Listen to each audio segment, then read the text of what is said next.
I was the case management supervisor for A Future with Hope, and also helped to coordinate the trainings from UMCOR for various partner organizations. I think we ended up doing 13 trainings overall and trained over 270 case managers. I should say disaster case managers, because I'm going to be talking about what the difference is between case management and disaster case management. But I wanted to just say what a great conversation that was happening up here, right? What I took away from that is I'm really encouraged by the number of people that are in this room that were part of sand recovery at some point, right? Whether you were in the volunteer rebuild sector, whether you were volunteer management, or the rebuild sector, or the volunteer management, donations management, all of that stuff comes to play now that we're getting ready for Ida. And so I'm really encouraged by that. And we talked about those lessons learned. And I hope that we take those lessons learned and then we apply them to the next disaster, right? In my role as an UMCOR consultant, I have the opportunity to travel around our country and connect with our United Methodist conferences and help them establish their relief and recovery programs. And so I help them strategize about how they can reach out into their communities right after a disaster. And then what does that look like as they transition from relief into recovery, helping them build their programs. Some of those programs incorporate the rebuild, the volunteers, some of it's just disaster case management. My particular area of expertise, if you will, for lack of a better word, is disaster case management. I did share that I started as a preschool teacher at one point as a second grade teacher, and then I was a preschool director. And so I feel a real connection to people, right? And wanting people to be able to move forward, to learn, to be able to be educated, right? And that's how I feel about survivors and disaster case management. So we always ask this question, what is the difference between case management and disaster case management? They're essentially the same, except one word, right? Disaster. My social service friends are missing right here, but my St. Vincent de Paul and Catholic Charity folks will tell you, case management is kind of a one-touch opportunity for the most part, right? They're looking to meet a particular need at that moment for that person who has walked through their. That's great. That serves a purpose in our communities, and that's wonderful. Disaster case management is more holistic. What we're looking at is what does this person or this household need in order to recover from this disaster, right? Which is very different. And so, like Lou was saying before, there's a lot of things our clients, when they're working with us, have experienced prior to the disaster. When we look at vulnerable populations, which is who we typically look to partner with as disaster case managers, they often come with some sort of baggage, right? There's a lot of extras that come with them that they don't have access to or lack access to resources. So disaster case managers aren't particularly designed to help them address those particular needs that they had prior to the disaster, right? Our goal is to help them address the disaster cause or disaster related items in order for them to be able to move forward. But we can't ignore those things that were happening beforehand, right? It's like if we go into a house that has rotted, and Luke can probably help me better with these terms because I know that that's not my role, but like rotted beams in the floor, right? And in order for me to replace the floors or anything else, I have to fix those beams. Well, they might not have been rotted because of the disaster, but I can't fix what was caused, the damage from the disaster until I fix that. The same thing with the clients that we work with in disaster case management. One of the things that I'm hoping that we can do differently moving forward from Sandy into Ida is that we can do disaster case management in a more collaborative fashion. One of the things that I love about disaster case managers is that we tend to be a lot more, we can adapt to situations very differently. We can be a lot more creative in the way that we go about our programs. The reason for that is oftentimes we don't have an established office or procedures or policies or guidelines, right? So it's something that we get to create based on the needs that we're seeing in the community. Our social service case management providers typically have those processes in place. And sometimes that restricts their ability to really meet the needs of the person that they are working with, right? So disaster case managers are uniquely situated to be able to adjust and adapt to what their particular community might need. What I'm hoping from this is today or in later conversations is that we have, and I'm gonna highlight my Stacy over here, from bilingual Seventh-day Adventist here. She's been joining our disaster case management collaboration calls, and she's out of Middlesex Borough. She's working for food pantry, and she's doing ministry out there in the community. She knows her community better than any social service organization, or better than any large statewide program within our community. How cool would it be to have a bunch of Stacys in Elizabeth and Linden and Newark and Bamberg and Middlesex Borough who are reaching out to their community to see what their peoples need, right? And then we plug into this overarching disaster case management program that Sue was talking about before. You know, that's that big FEMA grant that we all want.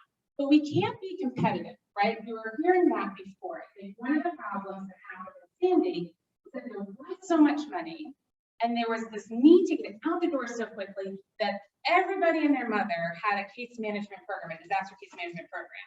But we didn't work together, and we didn't have the same training across the board, and there wasn't the continuity and understanding about how to do disaster case management, right? So what I see moving in the future is that we as disaster case management providers, whether we're a large Compass 82 or we're a small bilingual Seventh-day Adventist, is that we have continuity in our training and in the way in which we're providing that disaster case management.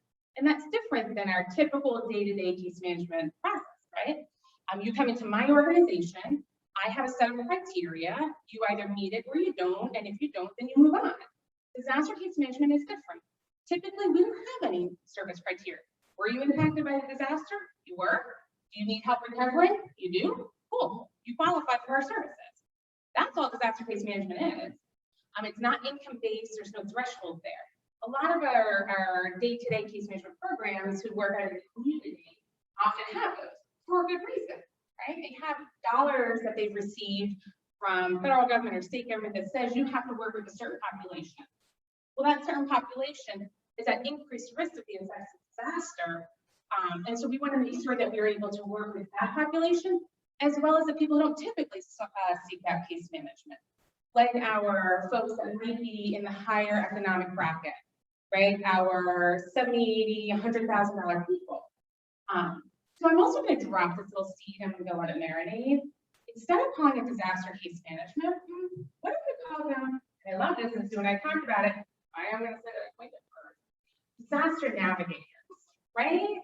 What if they are disaster navigators?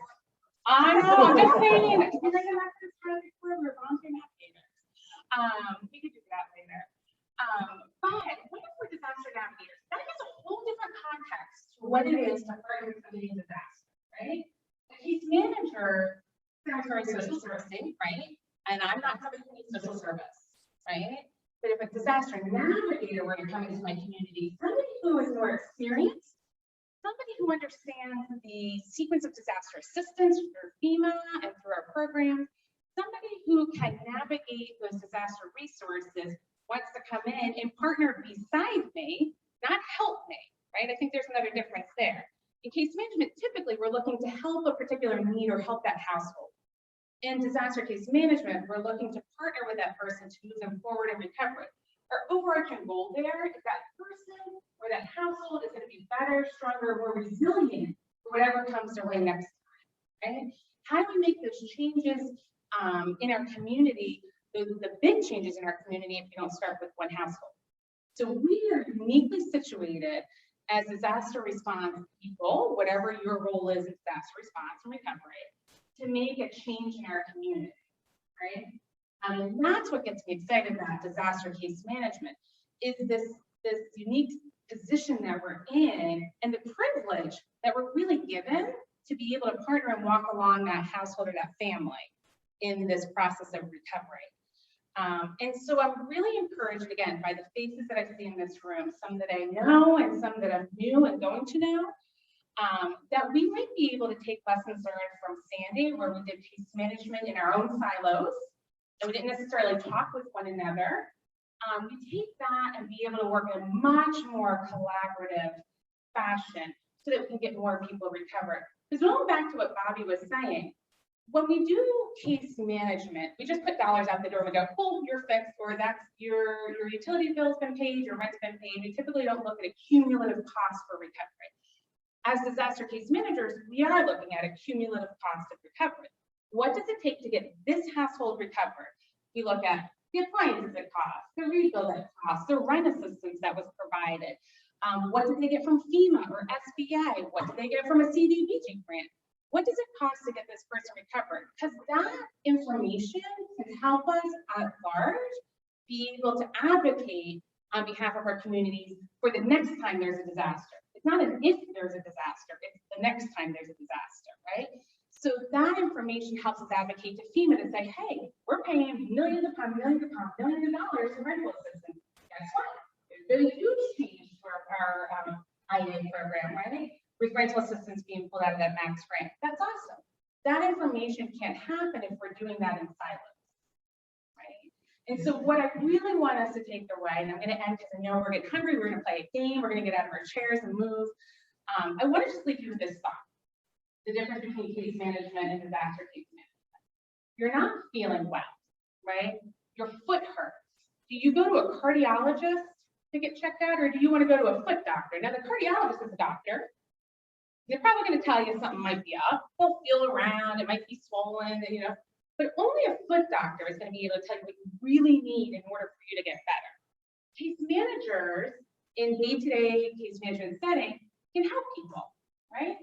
A disaster case manager can really help them navigate that path towards recovery and move them from this place of need to this place of empowerment and recovery. And that's what I'm hoping we do this time in Ida.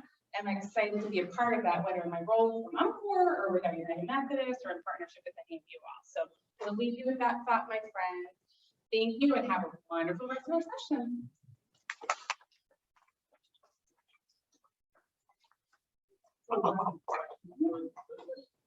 I just assumed you didn't because that's so thorough, right?